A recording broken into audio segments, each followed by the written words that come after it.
So last weekend, my friend group decided to try something cultured and sophisticated for once instead of our standard taco night and Mario Kart rage sessions. Enter the silent dinner. The rules were simple. No talking, no phones, just the subtle symphony of cutlery and, presumably, our own thoughts. It was meant to be a mindful eating experience, but mostly it just made me realize how loud forks are when you're not allowed to fill the silence with bad puns.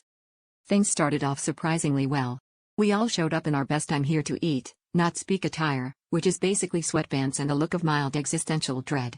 My friend Jessica brought a salad that looked so healthy it was probably counting its own calories, Tim made some kind of artisan bread that could double as a doorstop, and Steve, ever the wild card, brought his famous bean casserole. The mood was calm, almost meditative. I tried to ignore the fact that every time someone bit into Tim's bread, it sounded like someone was stepping on a Lego. But then, the casserole hit the table. Steve looked way too proud of himself for a man who once confused salt with sugar, but we all gamely scooped some onto our plates. The first bite was fine. The second bite had a hint of adventure.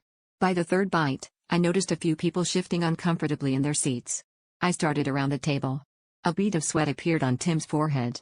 Suddenly, without warning, a sound erupted from the far end of the table, a short, but mighty, trumpet blast that shattered the silence like a beam-powered air horn.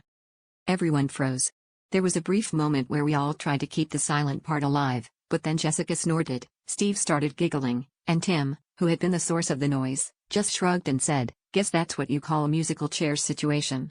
And that, dear Reddit, is how the silent dinner became the world's first bean-fueled symphony.